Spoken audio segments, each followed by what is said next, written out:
Bom,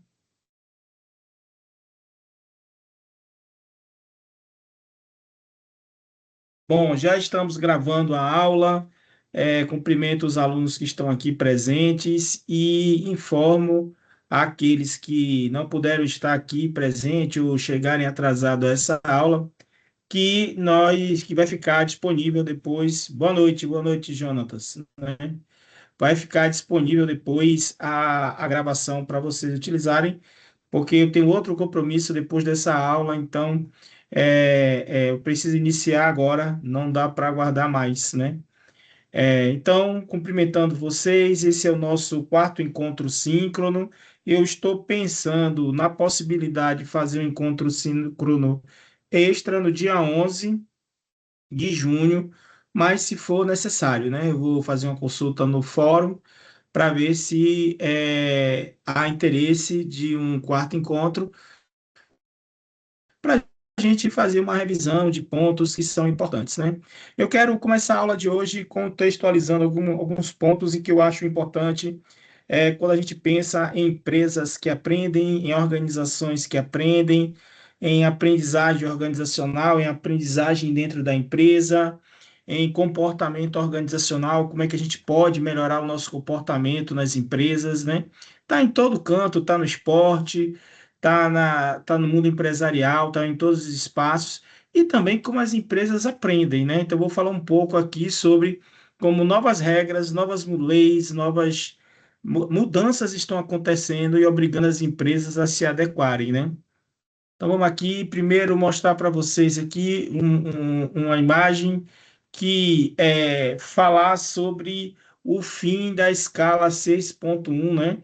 A gente caminha para a aprovação da escala 5.2, né? Então teríamos uma semana de 5 dias com 40 horas, ficando sábado e domingo para o descanso do trabalhador, com a ressalva daquelas profissões, daquelas atividades onde é necessário, né? Que é necessário a gente ter os turnos de revezamento, né, para o atendimento, né? Desde que eu dou aula nos anos 90, a gente já fala sobre isso, né? De que nós já temos condições tecnológicas para a redução da jornada de trabalho, a redução da escala do número de dias. Eu acho extremamente justo isso, né? Que a gente tem uma escala 5.2, todas as pesquisas mostram, né, até do ponto de vista da racionalidade econômica convencional, de que uma escala 5.2 não vai trazer prejuízos, né? A princípio, num raciocínio raso, não, mas aí vai trabalhar um dia a menos e tal, mas, assim, é possível, são poucas categorias que ainda trabalham nessa escala 6.1, normalmente as pessoas que têm um salário mais baixo, né? Então é justo, né, que nesse momento a gente acabe com essa escala tão agressiva, com a escala 6.1, né? Quem sabe a gente vai poder reduzir depois os turnos de trabalho, fazendo com que as pessoas trabalhem menos, né? E possam dedicar seu tempo ao ócio criativo, ao estudo, ao aperfeiçoamento, ao lazer, ao descanso, a uma série de coisas, né? Então, eu queria falar que as empresas vão ter que aprender, né? Há muito discurso aí, como eu falei, a partir de uma visão rasa da economia e das coisas, de que a redução dessa escala 6.1 traria prejuízos, né? Mas a grande verdade é que nós temos pesquisas e dados e números que mostram que já é possível acabar com essa escala 6.1 e passar para a escala 5.2. Isso é uma vitória aí da classe trabalhadora. Mudando aqui, né, eu estou nesse seminário, estou falando com vocês aqui do Paraná. Eu estou participando desse terceiro simpósio internacional de justiça socioambiental, caminhos para uma transição justa, ecológica e popular, né? Hoje eu apresentei meu resumo expandido, falei sobre o processo de transição ecológica em territórios industriais, no caso de Camaçari. Fui agraciado aí com um cumprimento dos professores, né, que elogiaram o trabalho que eu apresentei, Eu tô, assim, tenho que falar para vocês que as empresas, né, são grandes poluidoras, né? Passa por elas, assim, esse processo de ecologia, né? De um entender que é preciso repensar todos os processos, né? Para que a gente tenha uma transição mais ecológica, a gente mude esse estilo de vida nosso que está levando o planeta ao seu limite, está causando uma devastação da natureza. A gente precisa fazer uma transição ecológica para um paradigma, para formas mais sustentáveis, né? Mais sustentáveis de organização da produção, de funcionamento das empresas, de levarmos nossa vida, né? Nós, enquanto membros, né, da sociedade, teremos que rever algumas das nossas atitudes, né? Diminuir nossa pegada ambiental, isso vai ser necessário, porque as mudanças climáticas estão aí, uma série de impactos ambientais acontecendo, muitas comunidades sendo atingidas, e se não for mudado, se isso não for mudado, a gente vai ter problemas, né, sérios para a nossa geração e para as gerações futuras, né? Então, debatemos isso fortemente, vimos hoje vários casos. Eu fiquei assustado com algumas situações, como, por exemplo, o que vem acontecendo no mercado de carbono no Brasil, né? Uma série de situações estão prejudicando comunidades tradicionais, né? São coisas que afetam todos nós, né? Então, as empresas vão precisar aprender a ser em locais mais socioambientais, locais mais sustentáveis, locais mais preocupados com a questão ambiental. Aquela ideia de que a natureza é um recurso inesgotável que a gente pode explorar até o seu limite, isso passou, isso mudou e vai ser bem diferente daqui para frente, né?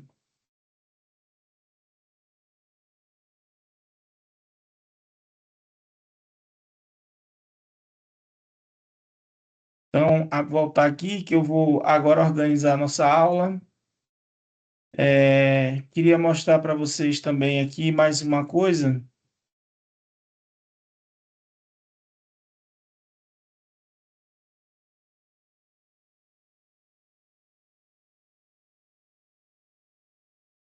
Compartilhar aqui.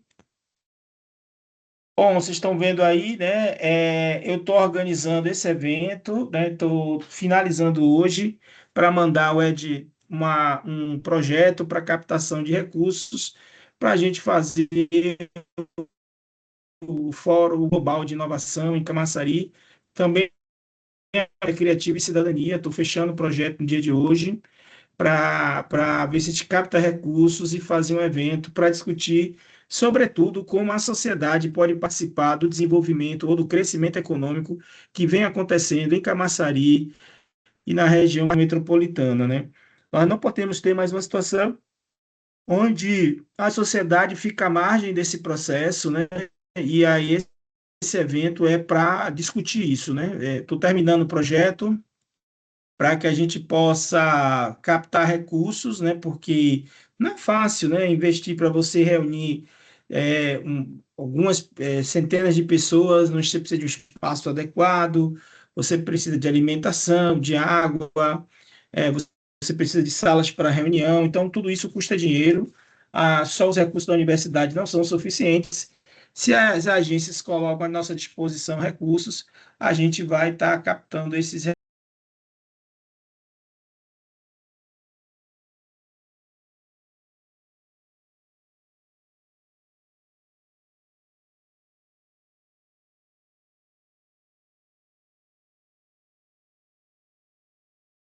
É importante dizer que agora que eu estou na condição de bolsista produtividade em pesquisa na universidade, estou entre os 10 e cheguei aqui, fui festejado pelos colegas, né?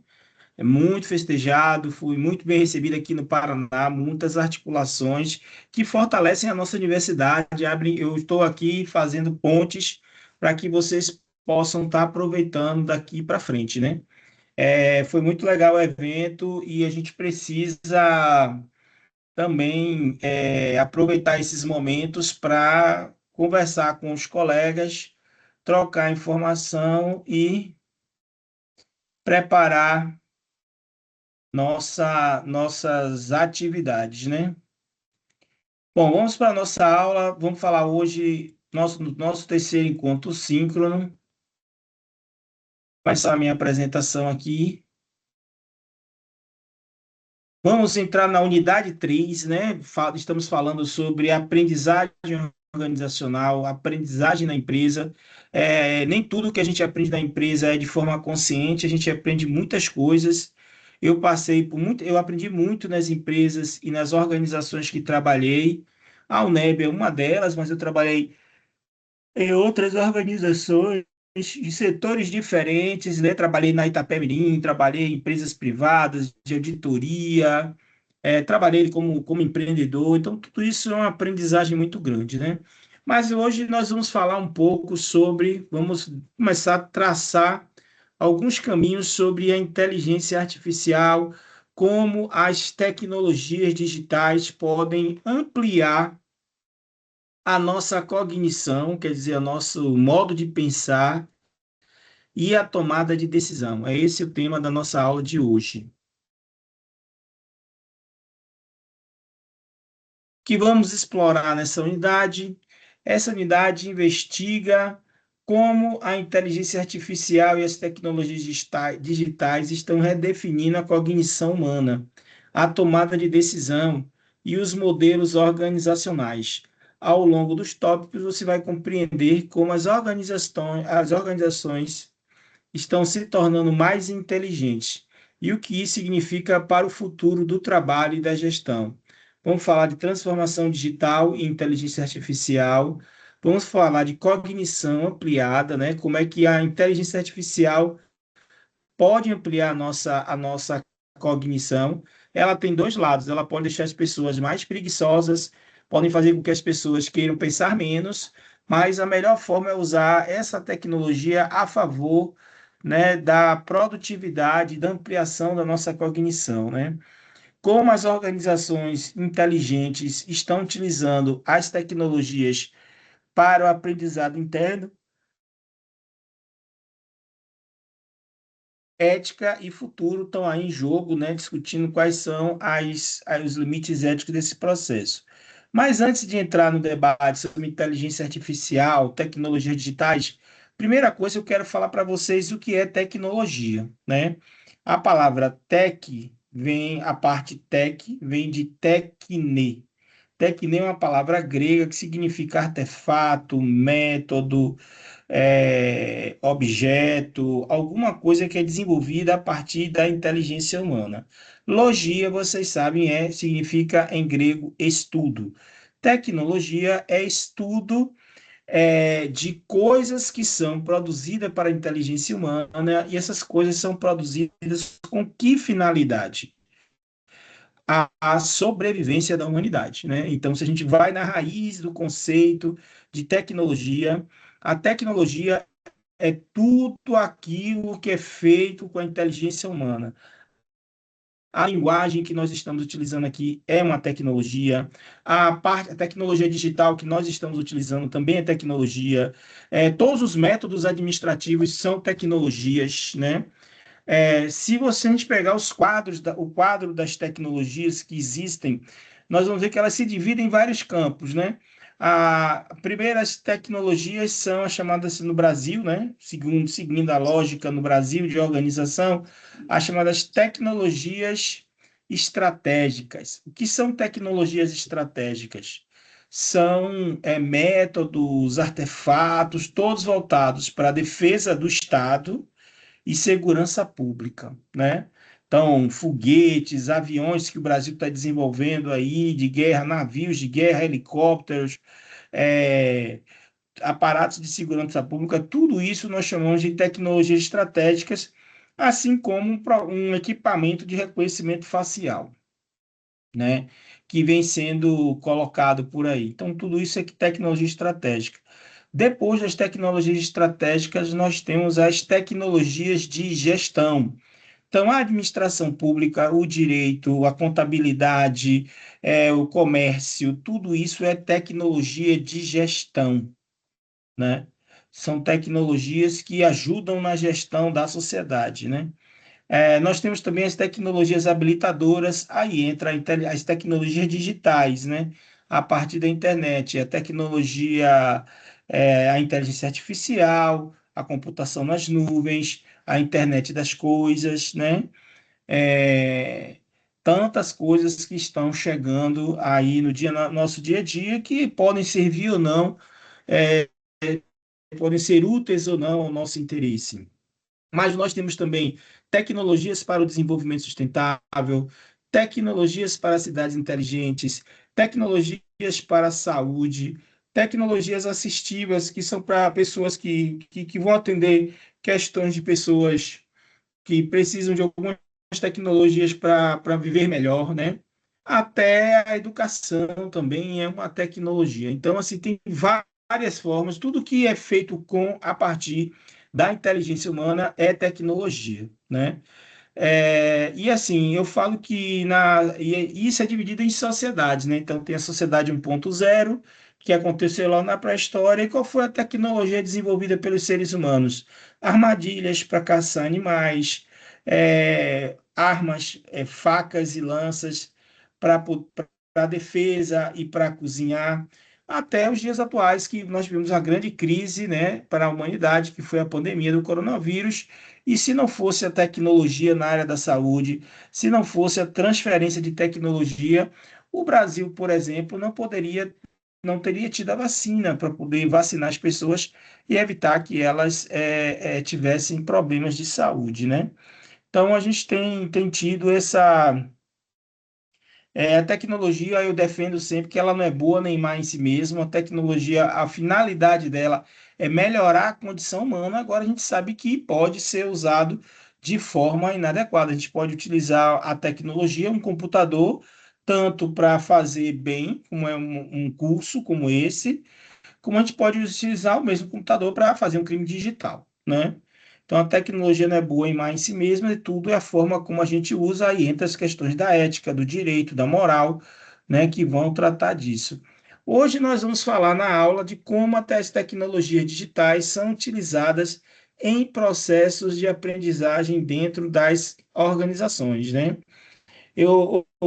Me fizeram uma pergunta hoje se uma universidade corporativa de um determinado órgão público pagava aos professores. Eu disse provavelmente sim, né? Porque a universidade corporativa, na verdade, é o antigo Departamento de Recursos Humanos, que ganha esse nome pomposo de universidade corporativa e realiza cursos, atividades, capacitações para que as pessoas continuem aprendendo. Eu, particularmente, gosto de manter minha aprendizagem por conta própria, porque eu acho que eu tenho retorno disso. Só agora eu vou receber a bolsa, não é muito dinheiro, mas é uma bolsa que o governo vai me pagar pela minha produtividade. Então, não há como dizer que você não tenha retorno, né? Lógico que não é um para um, né? Você faz porque você tem um ganho pessoal enquanto ser humano. Eu faço algo que gosto e também consigo ter retorno financeiro a partir daí, para que eu possa investir mais, né? Eu sempre oriento as pessoas, a gente chama de endoformação, endoempreendedorismo, quando a pessoa ela empreende em sua carreira, né? Eu acredito que vocês estão aqui empreendendo na carreira de vocês, né? Quem está fazendo um curso EAD nesse horário, ele está realmente focado na melhoria da sua condição de trabalho, porque, querendo ou não, vocês estão adquirindo, digamos assim, uma tecnologia que vai permitir vocês a ganhos maiores futuros, né? A educação é justamente isso, né? Você, às vezes, deixar de uma renda presente agora para ter uma renda futura maior, né? Então, quando eu fiquei anos na universidade, eu abri mão de uma renda presente para ter uma renda futura maior, né? E acabou dando certo, né? Não posso me queixar desse processo. Então, isso aqui é que nós vamos ver hoje.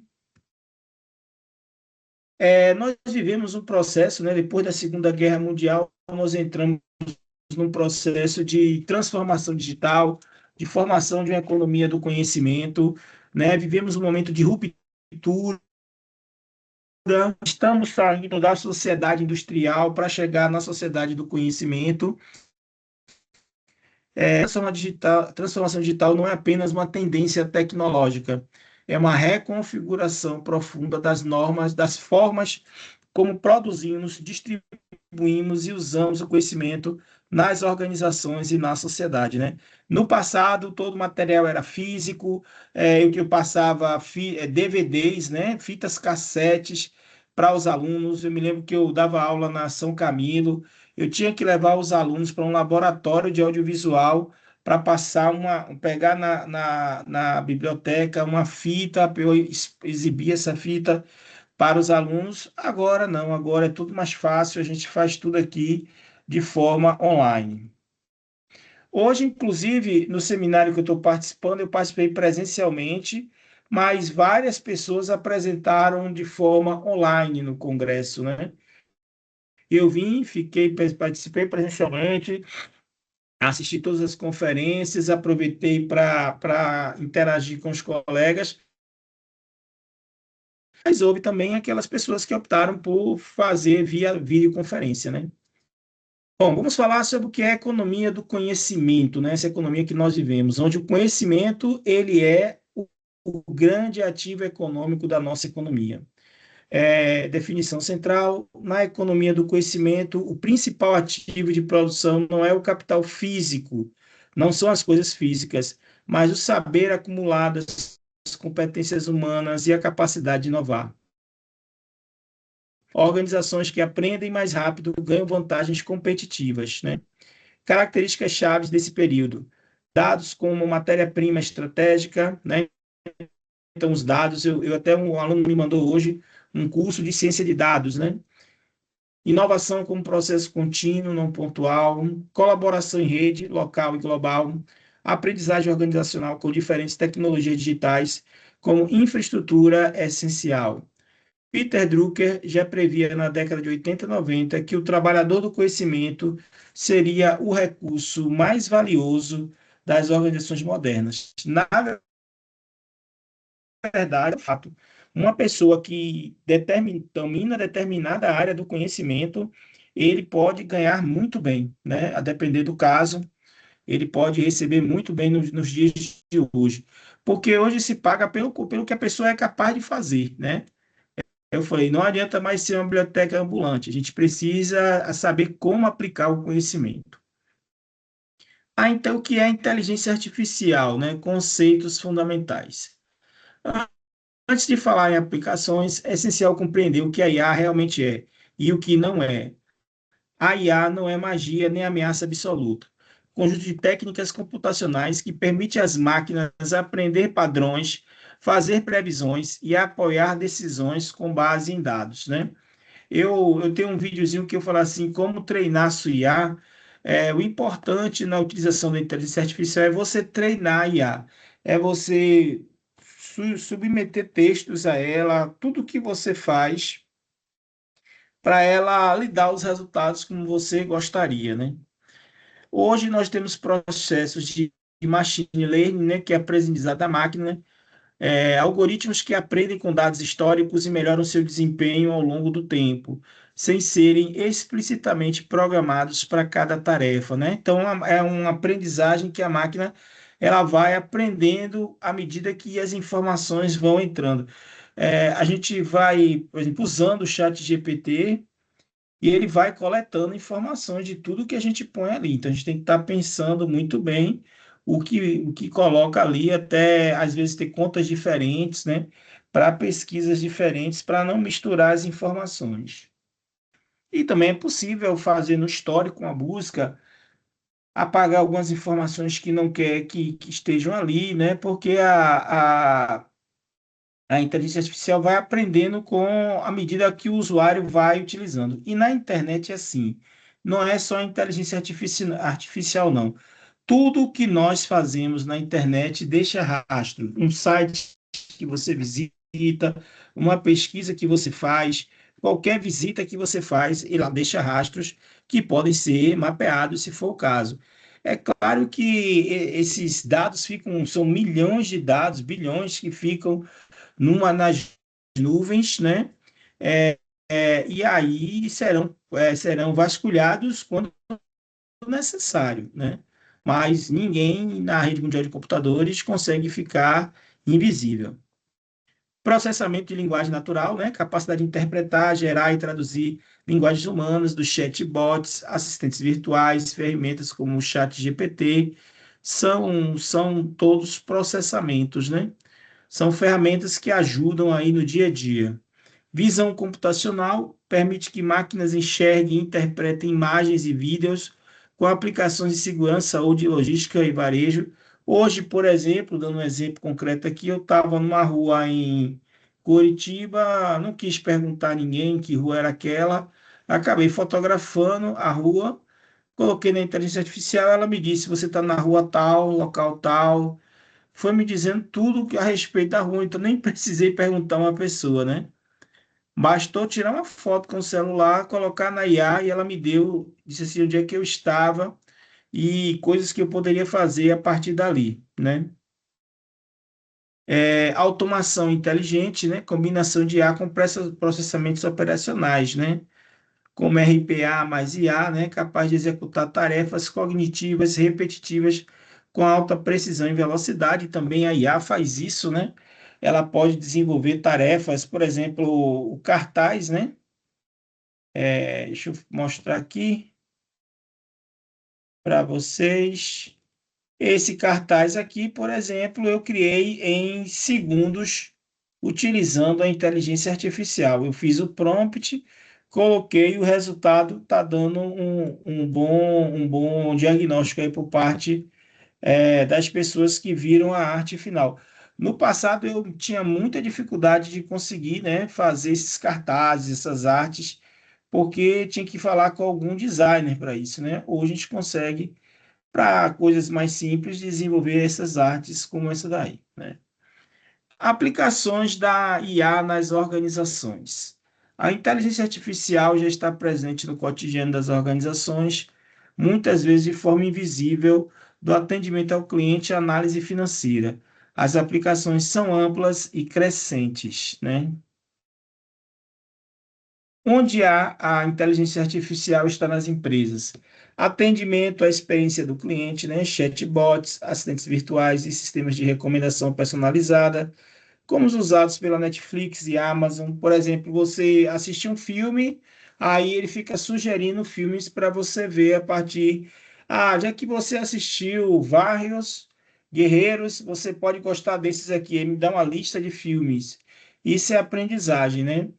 Aumentam a satisfação e reduzem custos operacionais. Eu vou mostrar para vocês aqui uma brincadeira que a gente fez. Deixa eu ver se eu consigo mostrar aqui para ilustrar assim um projetinho nosso com IA. Deixa eu ver se eu consigo.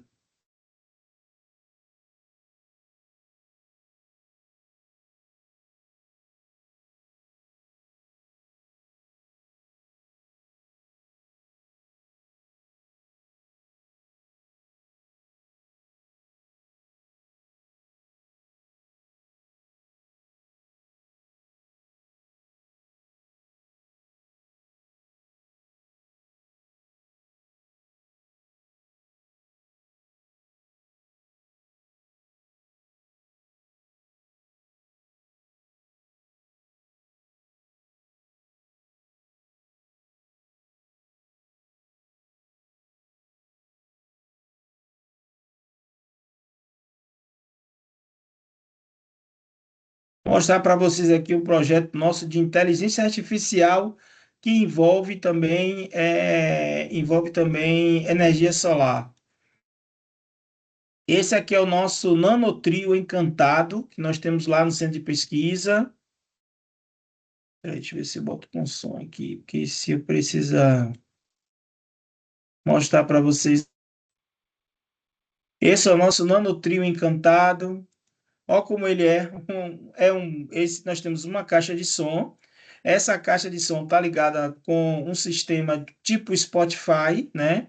Ela é alimentada por energia solar, né? E à medida que você vai escolhendo as músicas, ela vai aprendendo, a IA vai aprendendo e sugerindo novas músicas. Aí tá o caminhãozinho que a gente fez, né? E fizemos em homenagem aos 70 anos do trio elétrico, a gente chegou a receber um convite para expor esse material em uma feira na França, porque a gente fez descobertas, achados interessantes de pesquisa, né, com esse projeto, e a gente acabou recebendo um convite para ir, mas por uma série de razões a gente acabou não indo, né? Mas esse é um projeto lá do Centro de Pesquisa que tem inteligência artificial e tem utilização de energia solar e está numa escala pequena de prototipagem, mas isso pode ser feito numa escala muito maior, né? Então, seguindo aqui a nossa apresentação, né? Eu falei que atendimento a clientes, então, por exemplo, quando eu vou no médico, na hora que eu saio, eu recebo uma pesquisa de satisfação. Então, esse é atendimento a clientes, né? Finanças e gestão de risco, algoritmos detectam fraudes em tempo real, avaliam crédito com mais precisão e automatizam relatórios contábeis e fiscais. Logística e cadeia de suprimentos, né? Previsão de demanda, otimização de rotas, gestão de estoques inteligentes, manutenção preditiva de equipamentos industriais, né? É também uma forma de uso da IA, gestão de pessoas, triagem automatizada de currículos, análise de perfil comportamental, identificação de talentos e predição de turnover com base em dados de RH, né? Então, assim, são questões da área de pessoas, né? Que podem ser feitas hoje com IA. A IA como ferramenta de ampliação da cognição humana, né? Do pensamento humano. Conceito de cognição ampliada ou cognição estendida propõe que a mente humana não opera isolada no cérebro. Ela se estende às ferramentas, aos ambientes e às tecnologias que usamos. Nesse sentido, a IA não substitui o pensamento humano, ela potencializa o pensamento humano. Quando o gestor utiliza um painel de business intelligence, né, de BI, para tomar decisões, ele está usando a IA como extensão de sua capacidade analítica. A IA processa o volume e a velocidade dos dados. O humano interpreta, contextualiza e decide com responsabilidade, né? Filósofos da mente defendem que objetos externos podem se tornar parte funcional do sistema cognitivo humano, incluindo softwares e algoritmos, né? Tem estudos que já mostram que crianças que jogam videogames e tal desenvolvem certos aspectos cognitivos, um pensamento mais ágil, uma visão mais rápida, pelo treinamento que eles têm naqueles jogos, né? Então, a pessoa que trabalha com tiro, com essas coisas, né? Ele desenvolve certas cognições, né? Isso é comum, como eu vi que os arqueiros da Idade Média, você sabe pelo esqueleto do ser humano que ele era um arqueiro porque os arqueiros tinham a parte dos ombros mais fortalecida pelo esforço de puxar o arco e a flecha, né?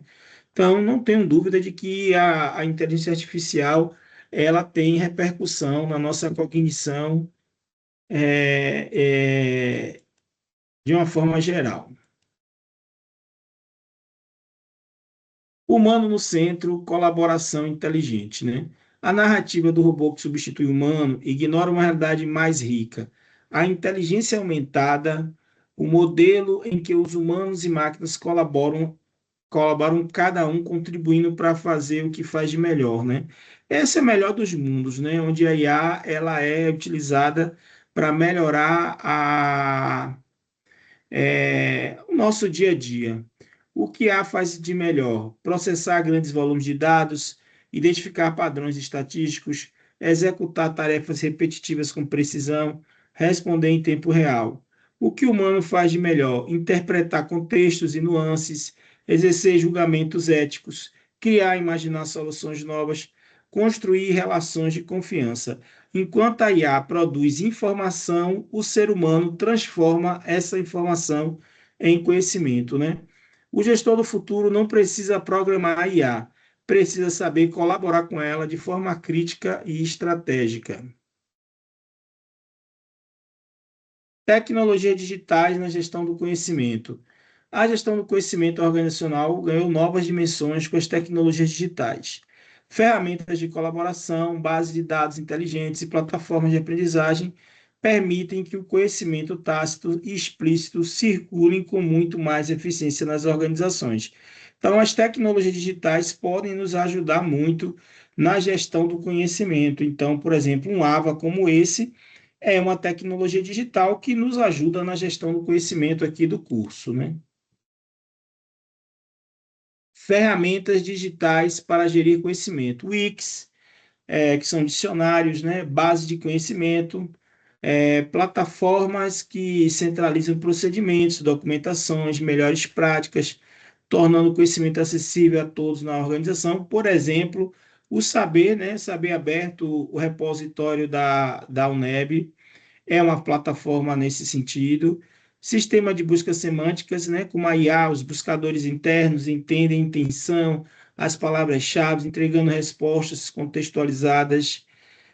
Plataformas de EAD, né, sistema de gestão de aprendizagem, como Moodle, Canvas, conectam colaboradores e conteúdos formativos, trilhas personalizadas e comunidades de prática. Então, a gente vem usando há muito tempo já essas tecnologias, né? Ferramentas de colaboração, Teams, né, Slack, Google Workspace, integram em comunicação, arquivos e fluxos de trabalho, criando memória organizacional distribuída e acessível. Eu, particularmente, utilizo quatro ou cinco aqui, inteligências artificiais, tenho o Google Workspace, recorro sempre, eu estou usando aqui Copilot, estou usando ChatGPT, estou usando Perplexity, estou usando Gamma, estou usando Cloud, né? Uso várias inteligências artificiais. Não gosto de agregadores, né, de inteligência artificial porque eles não têm a mesma capacidade do que você usa individualmente. Eu não tenho dúvida, né, de que a IA tem me ajudado bastante a ser mais produtivo, né? Então, uso o Moodle, né? Uso o Blogspot, tento explorar todas as tecnologias disponíveis, né? O YouTube também, né? O canal do YouTube. Organizações inteligentes, né? Uma organização inteligente é aquela que usa tecnologia, dados e aprendizagem contínua para se adaptar rapidamente ao ambiente, antecipar mudanças e tomar decisões cada vez mais informadas e ágeis. Não se trata apenas de adotar softwares avançados, é uma mudança cultural profunda, processos orientados por dados, lideranças abertas ao aprendizado e estruturas organizacionais mais horizontais e colaborativas, né? Então, a gente fala hoje em organizações inteligentes, o inteligente vem, né, dessa lógica aí de aprendizagem contínua, né?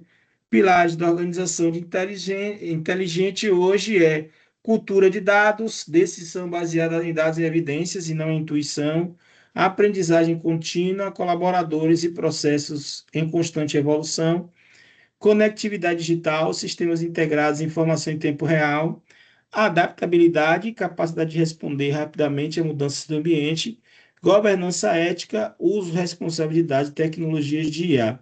Gente, eu queria comentar com vocês aqui duas formas no esporte que eu vi recentemente sobre a utilização de dados na tomada de decisão. Por exemplo, a equipe brasileira de vôlei desenvolveu um software, né, que pessoas assistentes do técnico da seleção brasileira ficam anotando a cada pontuação do jogador, cada acerto, cada erro. Então, ele a cada set, o treinador sabe quem é que está conseguindo acertar mais, quem está conseguindo quem está tendo a melhor performance. Então, ele pode colocar os jogadores que estão tendo o melhor rendimento a partir de dados que são sistematizados em um notebook que fica ali e um notebook alimentado pelo software que foi desenvolvido pela equipe brasileira, que mostra tudo isso. Acredito que as outras equipes tenham algo semelhante, uma ferramenta semelhante, né? E assistindo, eu sou torcedor do Bahia, assistindo uma das entrevistas coletivas do Rogério Ceni, ele disse que todo treinamento do Bahia é filmado e enviado para o Group City em Manchester.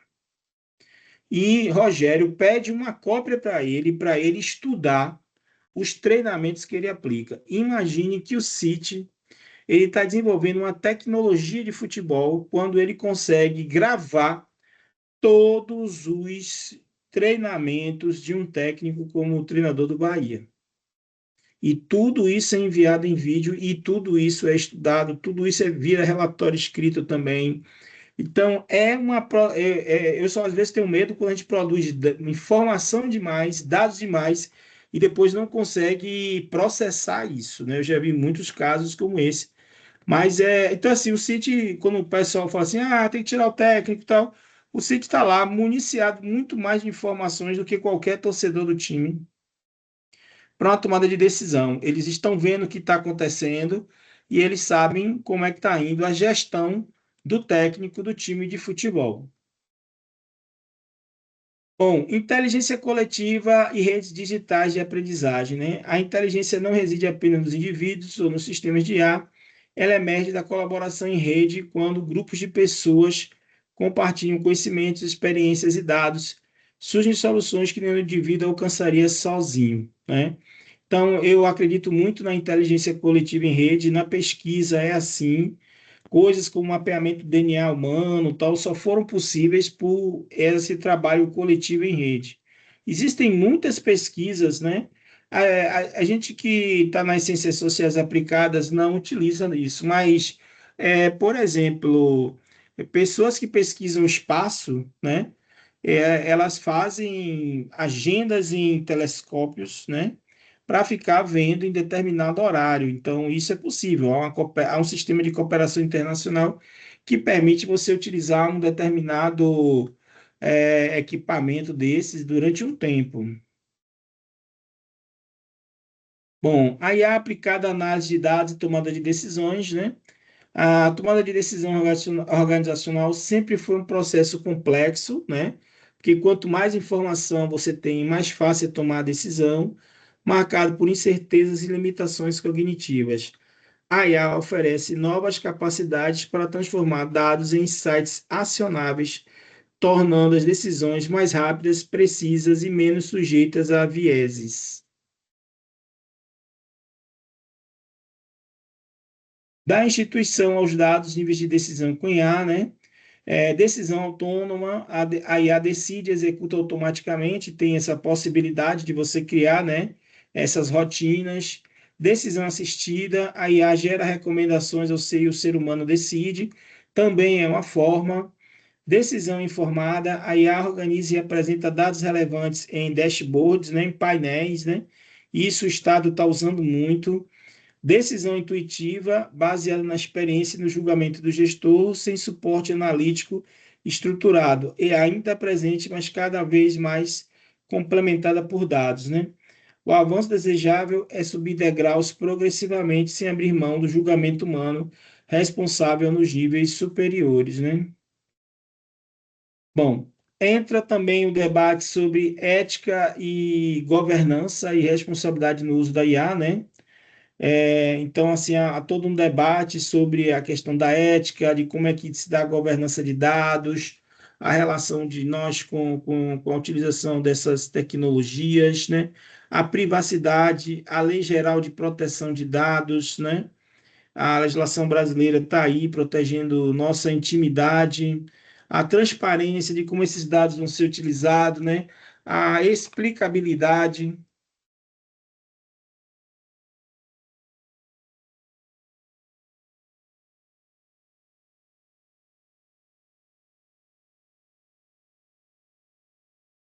São todas questões que fazem parte do processo, né? Mas eu acho que a gente não pode reduzir nosso debate ao discurso só de ética, sem pensar nos avanços que a inteligência artificial pode gerar, né? E nos riscos também, né? Existem riscos. Princípio uma inteligência artificial responsável nas organizações e no processo de aprendizagem organizacional e de melhoria do comportamento organizacional, né? Transparência, algoritmos explicáveis e auditáveis, equidade, livre de vieses discriminatórios, privacidade, proteção dos dados pessoais, responsabilização, humanos respondem pelas decisões, né? Não pode ser foi a que determinou isso. Benefício social, foco no bem-estar coletivo, sistema robusto e resistentes.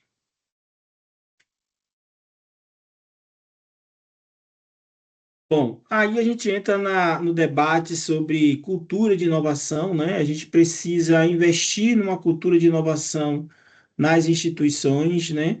Na aprendizagem contínua, que é o futuro do trabalho. O futuro do trabalho não é um destino fixo, é um processo contínuo de adaptação, a combinação entre inteligência artificial e aprendizagem organizacional está redefinindo quais competências serão valorizadas, como as equipes serão estruturadas e o que significa ser um profissional qualificado. Competências para a era da IA, né? Competências técnicas, letramento em dados, uso crítico das ferramentas, noções de análise e visualização de dados, segurança digital e proteção de dados, são todas competências técnicas. As competências humanas, que são insubstituíveis, pensamento crítico e resolução de problemas complexos, isso aí está no topo, né? Quem tem pensamento crítico e é capaz de resolver problemas complexos são os funcionários mais procurados hoje no mercado. Criatividade e inovação também é uma grande característica, inteligência emocional e empatia, empatia até com o meio ambiente, né, com a natureza, né? Liderança adaptativa e comunicação, ética e julgamento situacional, né? O Fórum Econômico Mundial aponta que até 2030, mais de 50% dos trabalhadores precisarão se requalificar devido às transformações trazidas pela IA e a automação, né? É, Eu, por exemplo, me lembro quando na universidade chegaram os primeiros data shows, né?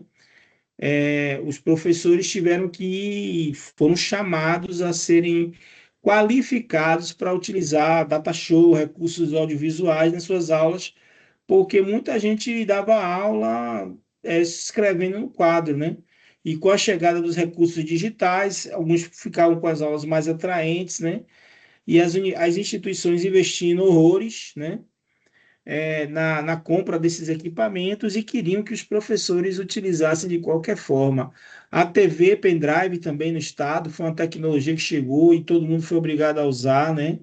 Assim como a inteligência artificial também vai ser gerada e vai chegar nas universidades. Hoje eu falo para o pessoal, a gente tem que usar esse Teams aqui, né? O Teams tem que usar a biblioteca digital para poder manter esses recursos à nossa disposição.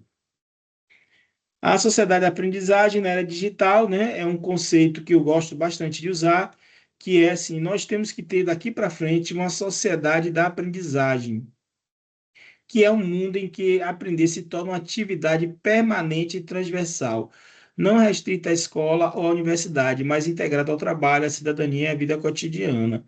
Então, vivemos a era da sociedade de aprendizagem, onde aprender é contínuo, né? Eu quero continuar aprendendo, porque assim, uma forma que eu acho até de se proteger, até de saúde, eu acho que continuar aprendendo.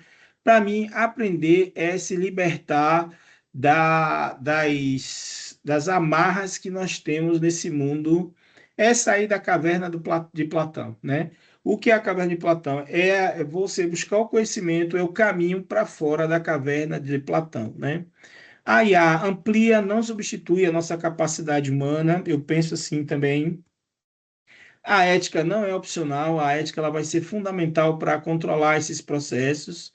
As organizações precisam aprender continuamente daqui para frente, né? Uma instituição como a UNEB precisa continuar aprendendo. Futuro pertence aos que aprendem, né? Eu estou aqui, gente, num seminário de justiça socioambiental, né? Então, eu estava estudando aqui o que é socioambientalismo, qual a diferença do socioambientalismo para o programa de ecologia humana que tem na UNEB. Aí eu vi que um tem mais uma ligação com a América Latina, o outro mais com a visão europeia. Então, você vai aprendendo sempre. Então, a cada evento, eu às vezes fico até com um pouco de preguiça de ir a eventos assim, mas quando a gente participa, a gente vê como é bom estar em eventos, e eu sugiro a vocês que tem agora edital para estudantes da universidade irem para eventos, né? Buscar esses editais. Eu, por exemplo, estou aqui com passagem pela universidade, com diárias, lógico que você tem que fazer todo o cálculo para você não gastar além do que você pode, né? Mas dá sim para ter uma hospedagem digna. Estou aqui num hotel aqui no centro da cidade de Curitiba, próximo da Universidade Federal do Paraná, participando de um evento e chego lá, eu vou escrever um artigo sobre o assunto, eu vou ter publicado minha apresentação, vão sair muitos produtos a partir desse investimento que a universidade faz comigo, e de eu estar aqui compartilhando com vocês, estar estimulando vocês a também buscarem conhecimento dessa forma. Bom, referências e próximos passos, né? Aí assistam aos materiais complementares, vou colocar a área, né? Todo o material disponível. Gente, eu queria encerrar a nossa aula de hoje aqui. Como vocês viram, eu estou terminando um projeto, né? E eu vou estar colocando um projeto. Tenho que lançar esse projeto até meia-noite de hoje. Então, eu queria estar encerrando a aula aqui e vou ver se dia 11 eu faço mais uma aula complementar para trazer mais algum assunto aí, mais assim, informações até de capacitações que vocês podem fazer, de busca de aprendizagem organizacional. Vou ver se eu monto um material dessa forma. Combinado assim, gente? Combinado, professor. Eu estou pensando em fazer uma pesquisa com